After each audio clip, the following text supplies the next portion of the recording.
Bonjour à tous. Il y a quelques temps, je vous ai demandé de voter pour vos 3 Spriggans préférés. Aujourd'hui, étant tous traités dans le manga, je vous propose les résultats de ce sondage. Je précise juste que lorsque j'ai créé ce sondage, nous n'avions pas encore toutes les révélations sur Auguste. Donc peut-être que certaines personnes ont changé d'avis entre-temps, mais ça ne changerait pas grand-chose au sondage de toute façon. Sur ce, allons-y. En 12e position, on retrouve Bradman, Bloodsman, selon les traductions, aussi surnommé l'ange de la mort. Et je comprends totalement sa dernière place dans ce classement. À première vue très intéressant par son design et son côté très mystérieux, il a pu nous décevoir assez facilement car sa magie n'est pas originale du tout et n'est que du repompage sur les membres de Tartaros, comme la magie d'Evil Slayer de Silver ou la nécromancie de Keith par exemple. C'est un personnage qu'on a entreaperçu et qui n'a pas marqué les esprits. Même s'il a eu un impact dans le scénario car il était le responsable de la mort de Gajeel, il a vite été oublié puisque notre Dragon Slayer n'était pas vraiment mort. En 11e position, on retrouve Neinhardt, le mec qu'on croyait tous blonds mais qui se révèle avoir les cheveux bleus. Au niveau de la position dans ce top, je suis surprise mais pas tellement non plus. Personnellement, le style de magie de Neinhardt est très intéressant de mon point de vue et pouvait apporter beaucoup de piment au combat avec le principe des Historia. L'exécution a malheureusement été beaucoup trop rapide. Avec son corps de fragile, il ne pouvait pas faire le poids contre Jelal et Natsu et c'est la raison pour laquelle il n'est pas plus haut dans ce classement. Mashima l'a refait combattre contre Natsu seulement pour lui permettre de faire un one-shot, alors que Neinhardt semblait avoir de nouvelles capacités venant d'Eileen, dont il semblait assez proche. Pour conclure, ce Spriggan est un des moins bien exploités alors qu'il avait un bon potentiel à la base. En 10e place, nous retrouvons le pire des Spriggans pour ma part, le personnage que j'aurais mis 12e sans hésiter dans ce classement, mais vu qu'il semble avoir des fans, on le retrouve ici. Je parle bien entendu de Jacob, aussi surnommé Bullshitman, la terreur des boobs ou encore l'assassin pas trop crédible. Ce Spriggan est notamment un des favoris de Mashima qui voulait lui donner un traitement plus approfondi mais qu'il a laissé tomber par manque de temps j'imagine. Ce personnage d'un premier point de vue semble assez charismatique, puissant et sans pitié et possède des capacités plutôt cheatées comme le pouvoir de voir des êtres non visibles comme les fantômes et même de pouvoir les blesser comme il l'a fait avec Mavis par exemple. Il peut encore téléporter les personnes dans d'autres dimensions. Aux côtés d'Auguste, il disait vouloir se friter contre Acnologia et nous on le prenait vraiment au sérieux, sauf qu'on le voit quelques chapitres plus tard se prendre un Lucy Kick dans la face. Ce personnage perd en crédibilité au fil de l'arc et j'aurais espéré un traitement plus sérieux. En 9e position, nous avons Agil, l'homme de sable. Agil est le deuxième Spriggan que nous avons rencontré après Brandish. C'est un peu le genre de personnage qui se prend pour le boss et qui sous-estime Fairy Tail, chose à ne jamais faire. Contrairement à la plupart des gens, je trouve son traitement plutôt pas mal et on a eu un bon combat contre Erza qui, je le rappelle, aurait perdu sans l'intervention de Bisca armé du canon Jupiter. Nous retrouvons Agil plus tard contre Lysana et Elfman dans un combat qu'on nous cache presque complètement et qui se termine sur une note plutôt positive et peut-être une rédemption de celui-ci grâce au conseil de son grand-père Yadjil. En 8e position, on retrouve Wallist, personnage original puisqu'il n'est pas humain mais est un robot et peut s'équiper de formes machinas, des robots qui peuvent analyser les faiblesses de leur adversaire. Au niveau de sa personnalité, c'est pas du nouveau même si je dois avouer que j'adore ce genre de personnage complètement délirant, sadique et impitoyable. Le problème que j'aurais avec Wall est son combat contre Luxus. C'est un des one-shots que j'ai le moins apprécié dans cet arc et donc un des combats que j'ai le moins aimé. J'aime bien Luxus, j'aime beaucoup Wall, mais ce combat a vraiment été fait à la va-vite et presque sans aucune explication. Il est réapparu en tant qu'Historia plus tard dans l'arc, mais a disparu au moment où Neinhardt a été vaincu par Natsu. En 7e place, on retrouve Inbel, aussi surnommé le général de l'hiver, et est un très bon Spriggan, puissant, fidèle, manipulateur, stratégique. Il est un peu la représentation du Spriggan, de ce que devrait être un Spriggan. Bien qu'étant un énième mage de glace, Invel nous fait ressentir un réel danger lors de son combat contre Grey et Juvia. Malheureusement, il s'est fait surprendre par les réactions de ses ennemis, même si on a vraiment cru à un moment qu'il avait tué l'un de ses personnages. Et c'est ce que j'aime chez lui, à la différence des autres. Ce n'est pas un Spriggan qui blablate, mais un Spriggan qui agit. Pour conclure, on peut dire qu'Inbel aura été une des plus grosses menaces du côté Spriggan. En 6e position, nous retrouvons God Serena, le troll ultime. Malgré ses deux one-shots, God Serena semble garder une place importante dans le cœur des fans. Premier dieu céleste d'Ishgard, chasseur de dragons de 2e génération à 8 éléments, God Serena nous promettait beaucoup. Il n'a simplement pas eu la chance de tomber sur Acnologia et plus tard en tant qu'Historia sur Guildarts.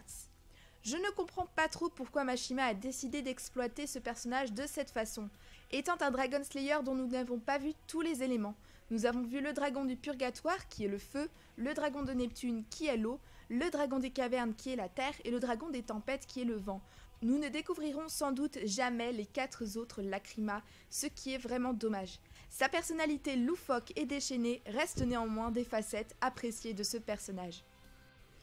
Nous arrivons dans le top 5 avec en 5e position Dimaria, la déesse du temps pouvant utiliser un takeover à l'instar de Mira Jane par exemple, mais dans une forme inédite, le God Soul.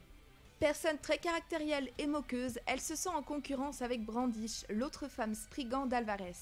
Son plus gros combat a lieu contre Wendy et Cheria, les sœurs célestes qui, grâce à l'aide d'Ultia et de la Third Origin, réussissent à la défaire en échange d'un sacrifice pour Cheria, la perte de ses pouvoirs. Revenons à Dimaria. Comme la plupart des Spriggans, elle sous-estime ses adversaires et préfère prendre son temps pour les achever, alors qu'elle possède une des magies les plus cheatées du manga. Arrêtez le temps d'un grincement de dents. Nous la retrouverons plus tard sauvée par Arcade avec l'idée de se venger. Elle possède un esprit assez sadique, comme on peut le voir au moment où elle veut crever les yeux de Lucy. On voit qu'elle apprécie se jouer de ses victimes et retarde le moment fatidique à chaque fois. Elle se fera rétamer par Natsu lors de son réveil en forme Iendi. Elle semble également assez proche de Brandish et la suivra peut-être pour une future rédemption. En 4e place, nous retrouvons Rakade, le fameux fils de Zelef qui n'est pas réellement son fils. Introduit assez tard dans l'arc, il demeurait un personnage très mystérieux et intrigant, possédant une magie peu commune et assez étrange. Le désir. Il existe 3 formes de désir. Le désir du sommeil, le désir de la faim et le désir sexuel. Il possède également une force physique assez impressionnante puisqu'il peut stopper des attaques tranchantes de ses doigts.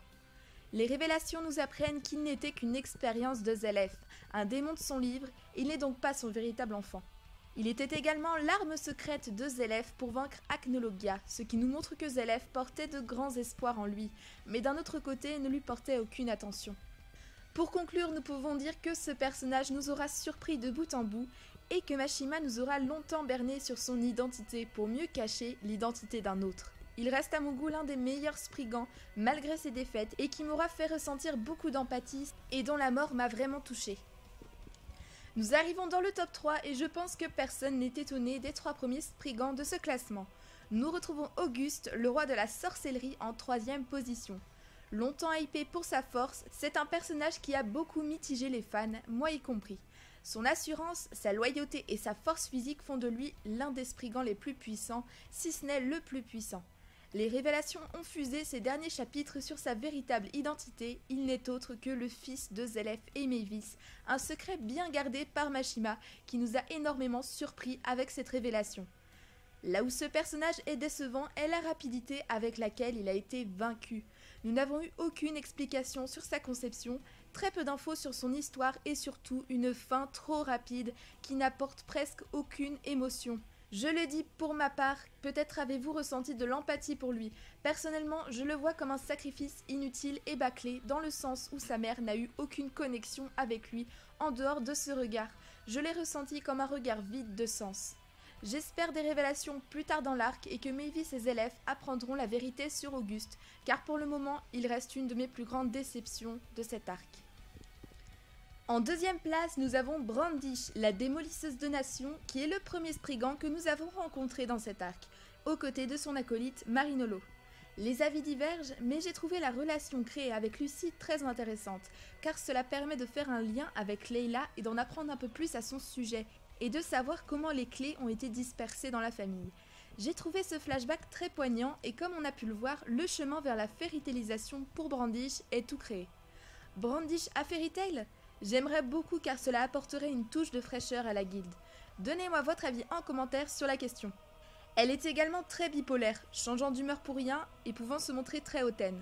Après la révélation sur la mère de Lucy, on peut constater un changement et malgré qu'elle refuse de retourner sa veste contre Alvarez, elle n'hésite pas à sauver ses ennemis comme Mira Jane ou Natsu. Elle semble gagner la confiance des membres de Fairy Tail et leur propose même de négocier afin d'en terminer avec cette guerre. On peut dire que Brandish est l'intermédiaire entre les deux camps. Lequel choisira-t-elle? Et en première position, vous avez choisi, sans surprise pour ma part, Aelin Belserion, la reine des dragons, créatrice de la magie de Dragon Slayer et mère d'Erza Scarlet. Personnage emblématique de cet arc, cette femme est la plus puissante des Spriggans et est la plus impressionnante. Elle est aussi très indépendante et n'est pas comme peuvent l'être Auguste ou Invel. Elle se fiche des ordres de son empereur et agit selon son bon vouloir. Femme semblant imbattable et terrifiante, les révélations fusent sur sa véritable connexion avec Erza.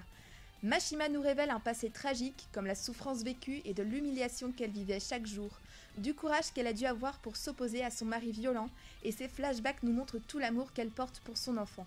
Devenant un dragon, elle perd son humanité au fur et à mesure.